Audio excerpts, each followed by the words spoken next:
Welcome to this week's Raw Recap.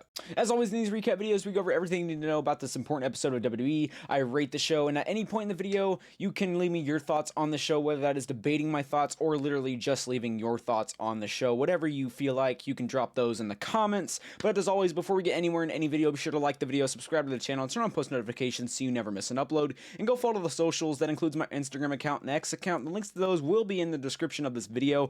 Do all that, helps me out a ton, but now let's get you guys straight on into today's Raw Recap.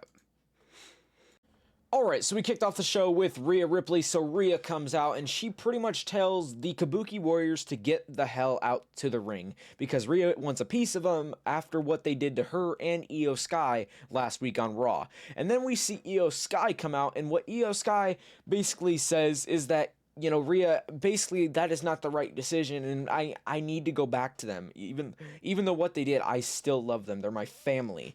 And really that right there, because it pretty much went, while Io was saying all that, it was pretty much just like a sob story. I was really not invested in that at whatsoever. I think they should have had Io literally be pissed instead of having this sob story. So that I really didn't like, and we kind of saw that throughout this entire promo, which is kind of why I just really didn't like this overall promo and just overall opener in general. But yeah, so we do. She says that, and then we do see Asuka and the Kabuki Warriors pop up on kind of like the little Titantron, and pretty much they basically, to sum it all up, what they said, they say that that they can all be family again. That Asuka, Kairi, and Io can all be family again. All you have to do is apologize. But as far as Rhea, it's too late. And then what happens is Io Sky basically says, Rhea Ripley says, my bad. She tells Io that Io don't listen to them. You can't go back to them. And then what Io says is I'm sorry, Rhea, I just need time. And then she walks out of the ring and proceeds to head back up to the locker room. But before that, before she can make it, the Kabuki Warriors do pop up outside of the ring, and they start beating down Rhea. And then Io Sky, she's kind of fighting it. She's like, she's kind of, debating there. Do I go? What do I do? And then finally she runs up to that ring, helps out Rhea a little bit. I mean, she pushes Asuka off. She pushes Asuka and Kairi off of Rhea, but then inevitably she just gets sprayed with mist by Asuka, and then inevitably it's just a beatdown of on Rhea Ripley and Io Sky pretty much. So overall, man, I did not like this promo or just this opener whatsoever. I don't like the fact that they had Io kind of just being this sob story. I think that was retarded. I think that was dumb, and just honestly, just kind of really, I just didn't overall care for it, man. And honestly, it's not just this opener. I just feel like I really have not cared for this overall storyline in general, but that could just be me. But yeah, that's really how I feel about this opener. It just was not that good. Alright, now we jumped into a freaking banger of a match, man. I absolutely love this match. It was Rusev versus Dominic Mysterio for the Intercontinental Championship. Obviously, Dominic walking in champ and defending against Rusev, man. This match was exactly what it needed to be. We had Rusev, who was that powerhouse. He was that monster that Dominic had to overcome and defend that title against, and that is exactly what WWE portrayed these two as. So that was awesome in itself that they, there was great character work in this match, and there was just great chemistry between these two, man. Overall, there was not one point in this match where I was absolutely bored, and the match got even better as the match went on, man. So in the end, we did see Dominic Mysterio. He tried to pull an Eddie Guerrero. He grabbed the Intercontinental title, threw it at Rusev, and fell down to the ground, but the referee saw him in time, and he realized that, obviously Dominic set that up, and that's not, and, Rusev didn't actually hit Dominic Mysterio. But then we see the turnbuckle, the referee trying to fix all that, and then Dominic comes up from behind Rusev and then hits him with that, or rolls him up, and then gets that 1, 2, 3, and then the match is over, man. And dude, it was just overall such a great match from start to finish. It's just overall great, man, from moves and then just overall outcome. Oh my.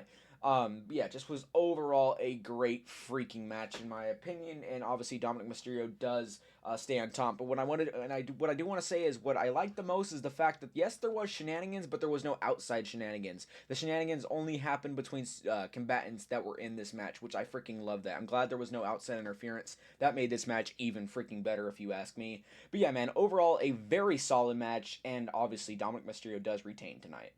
Alright, now we jumped into Bayley versus Raquel Rodriguez, and honestly, man, could care less about this match. Literally was not hyped for this match at all, and literally, like I said, could care less. There's just nothing important that is really going to happen in most of these matches that these women have week after week. I guarantee it. I get, yes, that Bayley has this whole new character, and obviously we're only a few weeks in of seeing this, but honestly, I already really just don't like it. And either way, man, just this match just in general was not that great, but inevitably we did see Raquel Rodriguez win, and I will say I was a bit surprised by that, so that was a bit surprising. I honestly thought Bayley was going to win this one, but nope, that is not the case, and we did see Raquel Rodriguez win. At the post match, we did see an attack from Raquel and Roxanne Perez. They tried to beat up Bayley, but then we see Lyra Valkyria come out. She kind of sits at the up at the entrance stage just for a few seconds. She's kind of like debating, do I go down there, do I stay up here? Because obviously last week Bayley had pushed Lyra down to the mat. So Lyra's kind of like, okay, do I go down there or do I go back? What do I do here? But inevitably she does choose to go in that ring, and she does help out Bayley. And then inevitably Lyra Valkyrie does get taken down there for a few seconds, but then Bayley powers back up, and she's filled with that aggression, that alternate side with all this aggression, and she beats up Raquel Rodriguez and Roxanne Perez, and then that makes Raquel and Roxanne, they flee, and then inevitably Bayley does go over to Lyra, and she actually does pick her up this week, and then she says, yeah, you did it. She's hyped for Lyra. She's not angry at Lyra this week. And that's kind of what I don't like about this whole Bayley character, man, is like the alternate thing. I get a lot of people probably like it, but I just don't, man. I just don't see the hype around it, and I just really don't think it's a great character to go with for Bayley. And I don't know, man. It's just not very intriguing to me. But yeah, that's pretty much everything you got to know here. But just for me personally, was just not a big fan of this match and segment at all.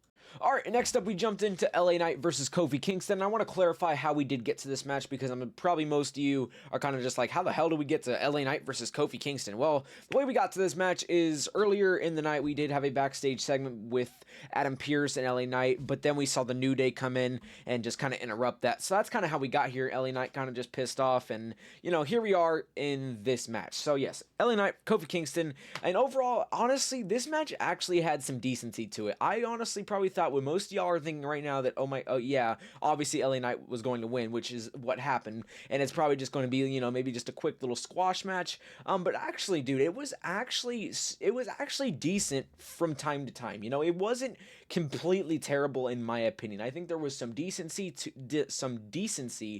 this match, which I think was pretty freaking cool. It definitely exceeded my expectations, but keep in mind my expectations were way down here, man. Like, you can't even see my expectations. That's how low they were. But actually, like I said, man, this match did have some decency to it. Inevitably, though, like I said, LA Knight did pick up the win, and I'm assuming that this is not going to play a big role. This is kind of just a side quest for LA Knight, just so he had something to do this week. But yeah, I really think this isn't going to turn into obviously anything major. Like I said, it's just a quick little, one-time thing, just a little side quest for LA Knight, and then he's going to obviously continue on his journey next week. But like I said, yeah, overall, this match definitely had some decency to it. It wasn't completely all that bad in my opinion. Alright, and now we jumped into a banger of a freaking segment, man. We go into Seth Rollins, and what Seth Rollins has to say is that he, time after time, has ridded the WWE of cancers. He's gotten rid of them. People like Roman Reigns, people like CM Punk, people like all those guys. He's ridded the business full of people like them, and still the WWE universe, we still cheer and we chant the name of Cody Rhoads. We chant it week after week, even though I'm the one that comes on here week after week and helps the business, brings it to a whole new level, and paints a whole new vision for this company. But yet you guys still boo me and cheer for people like Cody Rhoads. And pretty much what after that we do see Cody Rhoads comes out and he says that, Seth Rollins, you talk an awful lot about the vision. In fact, your whole thing is built around the vision, but the only people that have control of the vision and the future of this company, it's not us. It is the people watching us now in those stands, watching at home. It is them. They conduct the future. They are what guide us into a new light. It is not me or you, Seth. At Crown Jewel, yes, we have that title, but inevitably it is not, it's not us it's not any of us that determine the future of this company.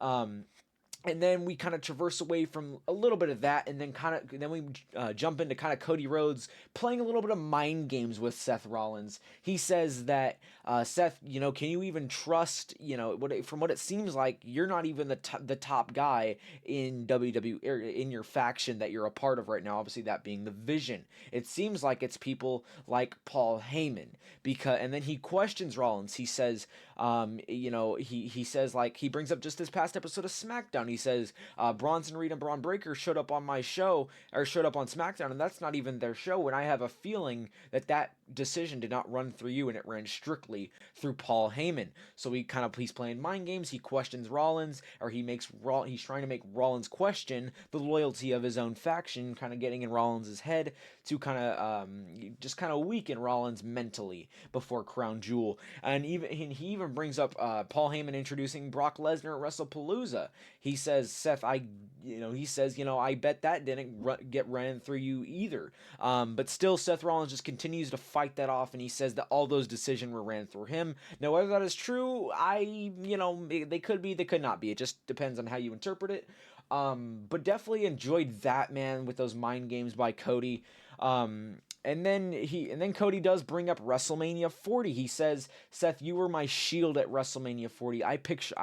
We were friends at WrestleMania 40. You helped me against Roman Reigns. You helped me get this title and bring it to the Rhoads family. And then this is kind of where we start to close off this segment, where Seth Rollins just says, Cody, we were never friends. I never will be your friend. I will never shake your hand. The only reason I did what I did at WrestleMania 40 it was because that you were the better of the two. You were the better of the two evils that were there that night. Obviously, Roman Reigns and Cody Rhodes. So he just calls Cody Rhodes the least of the two evils, I should say. I mean, my bad. Then we close it out. Seth Rollins goes back to the back, and then that is it for the segment, man. But a lot went into this segment. I think the segment was so freaking good, man. The build up to this match at Crown Jewel has been so good so far, and this was definitely the best kind of build that we've had for this match so far, man. I really love those mind games. I really love just the aggression from Rollins, and then just kind of, like I said, man, those mind games really from Cody, man, those were freaking strong. And just overall, everything about this segment was just so freaking cool and strong. And man, I can't wait for that match at Crown Jewel, man. But like I said, what an overall banger of a segment. Alright, now we jumped into absolutely just yet another banger of a match tonight. We jumped into AJ Styles and Dragon Lee versus two of the Americanos. Two of the El Grande Americanos, to be specific. Just gotta be specific. But yes, so we jumped into that match, but we did have a little bit of a promo beforehand. We just heard Dragon Lee pretty much say that he is the number one contender to the AAA Mega Championship. So I guess if you care, well, there's that. That means obviously he's number one contender to Dominic, to Dominic's title, of course, because that's who the current holder is. And then we jump over to AJ Styles, and then AJ Styles pretty much says he has the opportunity, has the honor, thanks to us, the fans, to face John Cena at Crown Jewel. And he gets to do something he loves to do, and that's kick John Cena's ass. And then the crowd cheers, and then we jump into the match, so that's where we're going to traverse over to now. So yes, we get into this match, and this match was an absolute banger, man. We had the star power of AJ Styles, the star power of Dragon Lee, and the star power of the Americanos, man. Put all those guys together, you get a banger of a match, and that is exactly what we saw here tonight. The star power just absolutely fundamentally played so well together, and man, just made a banger of a match from moves, just overall move set that was used in this match, just combined together is just so freaking awesome, man. This match, not at one point was I bored. I was at all times freaking hyped for this match, so gotta love this match, man. It was absolutely awesome, and inevitably we did see AJ Styles and Dragon Lee win this one. I kind of was surprised that AJ and Dragon Lee won. I was kind of thinking that maybe a disqualification, I guess, but we did not get that, which is completely fine. I don't really care. I'm just glad that we kind of got the match, because this match, like I said, was freaking such a freaking banger, man. But yeah, inevitably AJ Styles and Dragon Lee did pick up the win, but overall, man, such a solid and just overall great match. All right, and we have finally finally now made it to our main event of the night, which took place between the Usos versus Bronson Reed and Braun Breaker in a tornado tag match. And as you'd expect, man, this match was chaotic. It was awesome with the star power. We have a team like Braun Breaker and Bronson Reed, an awesome freaking tag team who have quickly made their rise in WWE, and then a tag team of the Usos who have dominated WWE for multiple years, man. It just overall, combine those teams, that you're just going to get a banger of a match, and that's exactly what we got tonight. I would honestly argue that this match was better than their match at WrestlePalooza. So overall, such a great match. Was chaotic, like I said. We had people going through announcers tables. We had all kinds of stuff, man. It was such a good match, and that's not even all, man. What we also saw the return of the OTC, and Roman Reigns is back, man. I kind of thought it in the back of my mind a little bit earlier in the night that, okay, maybe Roman Reigns can come back, but honestly, I didn't really think he would, but man, he came back tonight, and let's freaking go. Roman Reigns is freaking back, and I can't wait to see what's going to happen with him and the Usos over the next few weeks. Obviously, we know this character shift with Jay. He's kind of,